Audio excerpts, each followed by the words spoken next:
Muito bem, estamos de volta pelo horário de Brasília, 17 horas e 54 minutos. Hoje é quarta-feira, 11 de março de 2026. O download da Notícia Segunda Edição entra em mais uma sala de entrevista e dessa vez nós temos a honra e o prazer de receber aqui em nossos estúdios o vereador por Santo André, William Lago, do PL. Vereador, seja muito bem-vindo, boa tarde e, primeiramente, muito obrigado pelo prestígio de estar aqui ao vivo com a gente. Ô Gil, fiquei muito feliz com o convite de poder bater esse papo com vocês aqui da rádio. Fiquei muito contente, conheço o Gustavo aqui há bastante tempo e estou muito feliz de poder conversar sobre assuntos que me interessam muito, que é falar sobre a nossa cidade de Santo André e também sobre os projetos que a gente conseguiu tirar do papel. William de Almeida Lago, conhecido como William Lago, é vereador em Santo André pelo Partido Liberal PL, cumprindo atualmente o mandato de 2025 a 2028. Nas eleições de 2024, foi eleito como o terceiro candidato mais votado da cidade, recebendo 5.985 votos. Advogado, com mais de 12 anos de experiência na iniciativa privada e antes de ser eleito, atuou aí na Secretaria de Habitação de Santo André como diretor de Relações Institucionais e presidente de uma empresa estatal municipal. Atua como presidente da Comissão de Ética e Decoro Parlamentar e é membro das comissões de Educação e Cultura e de Assuntos Relevantes. Hoje, está aqui para falar sobre a Lei Mariana Frisanco, que foi oficialmente promulgada pela Câmara de Santo André em 17 de dezembro de 2025. A lei é de número 10.922. O projeto é do senhor, né? Eu queria que o senhor falasse um pouquinho sobre essa lei que tem aí como foco a saúde mental. A gente vai falar sobre a lei agora ao longo da conversa. Vereador, o senhor criou essa lei aí, que é sobre a conscientização sobre borderline. O que seria isso? Gil, quando eu ouvi pela primeira vez a palavra borderline, eu não fazia ideia do que era. Como eu aqui, desculpe, então, mas eu pesquisei, claro, mas no primeiro momento que eu vi, eu também fiquei na mesma dúvida. Eu falei, o que seria essa lei? Como passá-la para os munícipes? Não é? Então, falei, o que é borderline? E como é que eu tomei conhecimento desse problema, primeiro, né? Desse transtorno de personalidade? Eu tenho um programa de rádio lá em Santo André, que eu faço como hobby, né? Eu tenho prazer também. Rádio é uma coisa que eu amo muito. E acho que é um veículo de comunicação muito importante que atinge uma imensa quantidade de pessoas. Então eu faço questão de ter esse programa. E foi a Mari Frisanco para fazer uma divulgação de um livro que ela estava publicando, que contava um pouco sobre a experiência da filha dela, a Mariana Frisanco, que teve borderline. Infelizmente a Mariana faleceu por uma circunstância que não é ligada ao borderline, mas não foi por conta do borderline. Ela teve um problema de saúde e acabou vindo a falecer. E a Mari, que é a mãe dela, ao invés de tornar esse luto algo que a levaria para baixo e a vida dela teria terminado a partir disso, porque é muito difícil, né? Imagina perder um filho, perder uma filha, né? Não tenha dúvida. É algo que não tenha dúvida. Eu não desejo a ninguém que passe por isso. Mas ela usou isso para que se tornasse a causa da vida dela. E ela me contou a história da filha, a família, uma família de pessoas muito boas. Eu já conhecia o filho dela, o Murilo, um rapaz extraordinário, de pessoa boa realmente, sabe, de boa índole, de grandes virtudes. E aí eu tive a oportunidade de entender o que era o borderline, que é esse transtorno de personalidade. A filha dela viveu isso durante muito tempo e isso gera uma série de consequências para a família, porque as pessoas não entendem qual que é o comportamento, como lidar com a questão do borderline, acha que é frescura e realmente tem um impacto de transformação, de dificuldade para a família e muitas famílias rejeitam os filhos ou quando são diagnosticados ou às vezes nem têm o diagnóstico. Então, a Mari me explicou essa situação, ela tem um grupo de apoio que ela oferece ajuda para pessoas que são diagnosticadas, ajuda às famílias, e ela me contou e eu tomei conhecimento disso. E a partir daí, quando fui eleito vereador, a Mari Frisanco me procurou e disse que gostaria que a gente trabalhasse para que a cidade de Santo André tivesse um mês de conscientização, para que fizesse parte da agenda oficial da cidade. E ela gostaria de homenagear a filha falecida dela com o nome Mariana Frisanco. Maio tem a ver com alguma relação à filha ou foi um mês que vocês escolheram? É porque maio, internacionalmente, é o mês que se faz a conscientização do borderline. Uhum. E a cor utilizada é a cor roxa. Então, nós criamos o Maio Roxo e batizamos a lei com o nome Mariana Frisanco em homenagem a Mariana, que é uma pessoa que, através dela, da vida dela, da experiência dela, daquilo que ela fez em vida, outras famílias e outras pessoas podem ser impactadas. Só para esclarecer que não tem relação nem com a data do falecimento, nem do nascimento da filha, mas escolha pela data mundial, pela celebração mundial. Isso, perfeito. Agora, são várias ações educativas, né? Que tem aí campanhas, eventos de iluminação de prédios públicos com a cor roxa, quer dizer, que é para realmente marcar este mês e, acima de tudo, não só como marcar, acho que o mais importante é dar apoio a essas famílias, né? Porque muita gente, como o senhor mesmo disse, nem sabe que a pessoa sofre disso, né? Porque além do nome ser um nome de pouco conhecimento público, quando a gente fala de pouco conhecimento público é porque não é do dia a dia. O senhor, como representante da população lá, o senhor é a representatividade da população na Câmara. Então, eu acho que se eu sair perguntando para os seus eleitores, alguns devem saber, mas acho que a grande maioria não tem a menor ideia do que se trata. E eu estou falando todo esse preâmbulo para falar como foi para o senhor colocar isso em pauta junto aos vereadores. Quer dizer, eu acho que teve que ter um trabalho antes para explicar, para não perder tempo, para poder, olha, antes de votar, vou perder um tempão aqui para explicar o que é, para depois convencê-los. O senhor fez esse trabalho junto aos colegas? Fiz.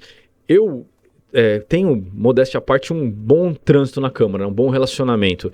Eu represento uma linha conservadora de defesa política, mas uma linha conservadora de entrega, de realização e de bom diálogo na Câmara, né? Tenho meus valores de maneira muito clara, mas eu consigo ter um trânsito muito bom na Câmara. Então, quando a gente quando iniciamos o trabalho para poder conversar com os vereadores sobre a ideia de ter este projeto, tivemos uma boa aceitação. Porque muitas pessoas, elas escutam a palavra em inglês, né, borderline, e não fazem ideia do que se trata. E por que borderline? Porque é a linha da borda, né, vivendo na borda.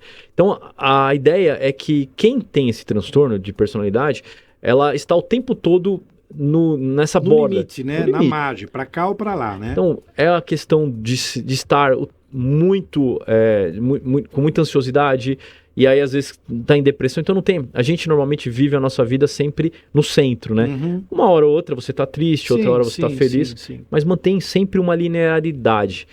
O borderline não existe isso, está o tempo todo no limite. Então o desgaste emocional para quem tem é muito grande, e principalmente para quem é familiar da pessoa que tem o borderline. Então eu conversei pessoalmente com cada vereador da Câmara de Santo André e a aceitação foi surpreendente. Tanto que nós conseguimos aprovar o projeto com unanimidade, não teve nenhum voto contra. Que bom. Isso é muito bom. Dentro de... Vocês são em quantos lá em Santo 27. André? 27. Realmente é difícil. Não é fácil conseguir todos os votos favoráveis a um tema de pouco conhecimento e até de pouco interesse para algumas pessoas.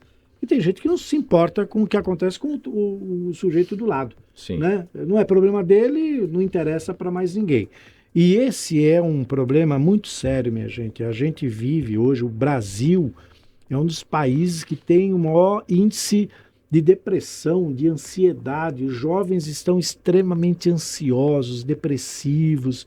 E disso, para ser um gatilho para outros desvios de comportamento, de personalidade, e principalmente essa questão de que hoje você está feliz, daqui 10 minutos você está chorando, daqui 15 você está gargalhando, depois você quer se matar, depois você quer sorrir, você quer correr, você quer fugir. É terrível para quem vive desse mal.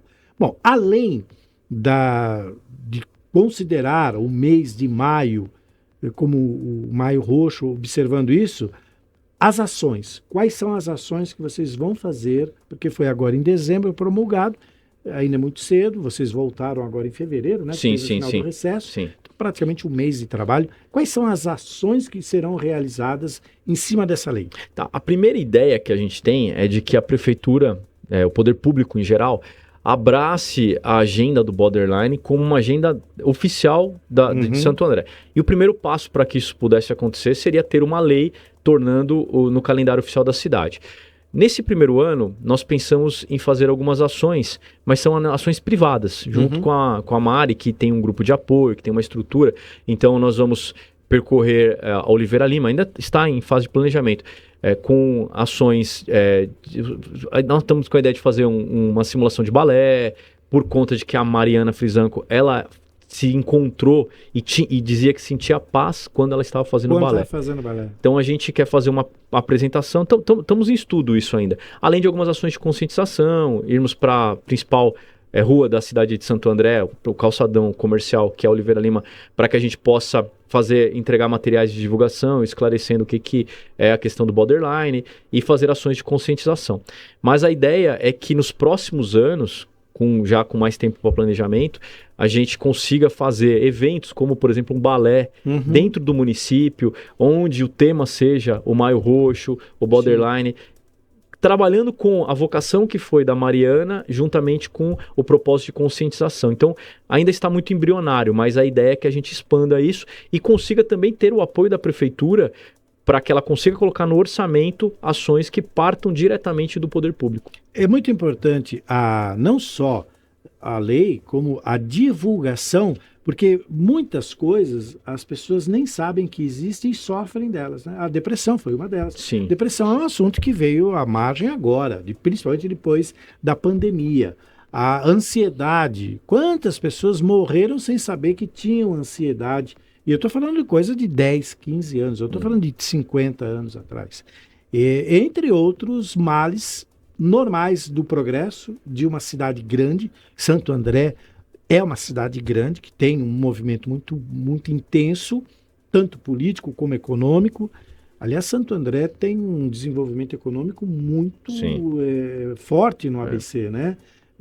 Não só Santo André, como São Bernardo, São Caetano, mas Santo André tem, sim, um desenvolvimento muito grande ali. Então, é muito importante que se divulgue, dê caminhos de tratamentos, isso é o mais importante, e que essas ações realmente sejam feitas não só no mês de comemoração, mas que elas se estendam durante todo o ano e principalmente que as pessoas que necessitem tenham um local de atendimento psicológico, emocional e, claro, até de saúde. Ô Gil, se você me permite, nós somos uma cidade de 748 mil habitantes, né? Uma cidade bastante grande. É evidente que comparado a São Paulo, nenhuma cidade é grande o suficiente, porque São Paulo é uma megalópole global. Seria difícil de fazer um comparativo. Mas no padrão brasileiro tem um público, tem uma população quase de capital. Sim. E Santo André tem um índice de desenvolvimento humano altíssimo, padrão altíssimo. Então temos qualidade de vida, temos estrutura, temos um poder econômico bastante elevado. Só que o que acontece?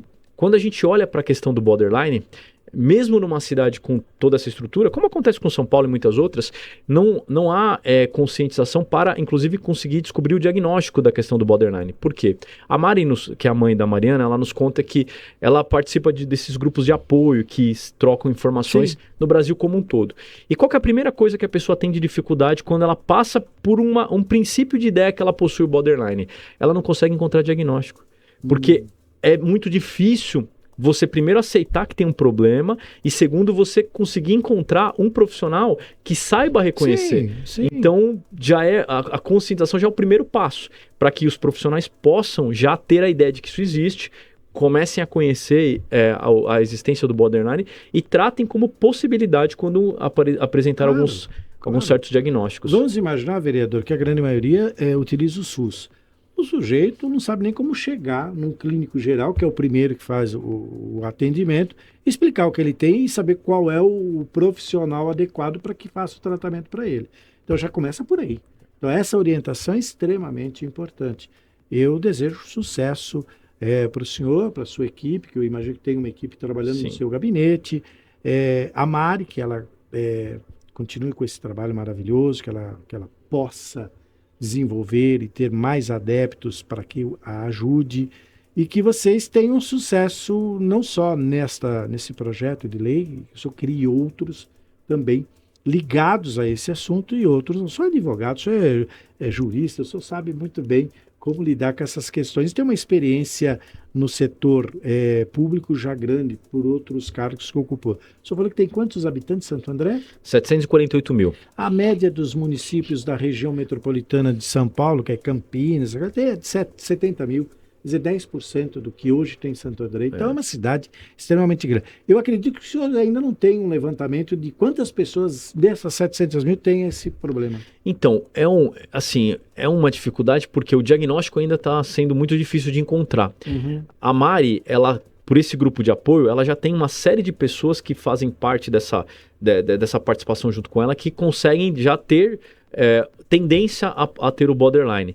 Uma quantidade bem substancial de pessoas. Só que hoje a grande dificuldade é o diagnóstico. Então, para que a gente possa ter um número preciso, vai demorar em torno de 5 ou 6 anos para que a coisa possa se consolidar. Para saber se é uma tendência maior para homens ou para mulheres, para jovens ou para outra idade, classe social, porque isso influencia tudo. Tudo isso tem influência numa doença como essa, né?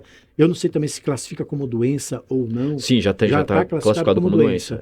Então, é uma doença que a gente não sabe se atinge mais homens ou mulheres, qual é a faixa etária, o que motiva ou se não tem motivo, se precisa de um gatilho. As pessoas que têm depressão, né, às vezes ela tem um gatilho.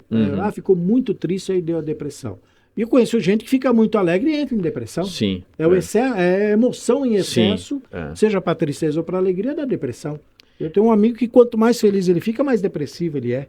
Eu falo, não entendo você, que depressão? Ele fala, não posso ficar feliz que eu entro em depressão. Eu falei, puxa vida. E o problema é que às vezes quando a gente cobra da pessoa, mas você tá feliz, você não tem motivo, e aí fica um peso maior. Mas o borderline, o que chama atenção é quando a pessoa tem uma oscilação muito grande. Óbvio que existem outros transtornos que são similares, mas se a pessoa tem uma oscilação muito grande e o tempo todo está oscilando de humor, mas assim, nos grandes picos, porque é normal, ao longo do dia, a gente acordar às vezes triste, às vezes tá feliz, isso faz parte da normalidade. Mas a maior parte do tempo, se a gente for observar, nós temos uma linearidade. Estamos normais, que nem estamos agora aqui, conversando com tranquilidade. Agora, quando a pessoa acorda e está sempre nos picos, dorme à noite muito estressado, muito feliz, tudo no pico, é a borda. Então, não é que ela necessariamente tenha, mas é bom procurar algum tipo de orientação. Perfeito. William Lago, do PL, vereador por Santo André, esteve aqui com a gente na nossa sala de entrevistas. Queria que você deixasse suas considerações finais e já lhe agradeço de antemão por ter comparecido pessoalmente aqui. Peço-lhe desculpas pelo horário, porque sabe como que é rádio, né? Tudo cronometrado. O senhor é de rádio, o senhor sabe bem como que é. Então, a gente tem que encerrar a entrevista, mas fica aberto aqui um convite para uma próxima vinda, para falar não só desse projeto, como ele está evoluindo. Maio, o Gustavo já vai agendar, porque maio é o mês... Maio Roxo, então é um mês ideal para que ele venha falar sobre a campanha e outros projetos de Santo André, porque Santo André é uma grande área de cobertura aqui da Guardiã. Poxa, agradeço a oportunidade. Eu estou vivendo minha primeira experiência no Legislativo. Eu tive experiência na iniciativa privada e no Executivo. Então eu estou vivendo intensamente, procurando entregar o melhor do resultado para a população de Santo André. O pessoal às vezes pergunta, você vai ser candidato a alguma outra coisa esse ano? Não quero saber de candidatura, eu quero saber de dar o meu melhor pelo meu mandato, para que eu possa honrar toda a população de Santo André que me concedeu a terceira maior votação da cidade. Então eu fiquei muito honrado com isso. Estou trabalhando muito por isso e agradeço a oportunidade de poder falar um pouco do trabalho que a gente está desenvolvendo. Obrigado. E dizem agora, moda, a juventude fala, né? São sinais. O senhor tem alguns sinais aí que o senhor vai longe. Terceiro mais votado, teve uma unanimidade no seu projeto, que é muito raro numa Câmara, poucas vezes eu vejo isso, né? Um projeto colocado, só quando tem interesse de todo mundo, né? E esse é um caso que nem todo mundo tem interesse, mas apoiou a causa. Então, o senhor tem um caminho longo. Obrigado, viu? Poxa, eu que agradeço. Tá, até uma próxima. Obrigado também à equipe que acompanhou o vereador aqui no estúdio. Muito obrigado a todos vocês e espero vocês numa próxima oportunidade. Muito obrigado, Gil. Obrigado, Gustavo, também.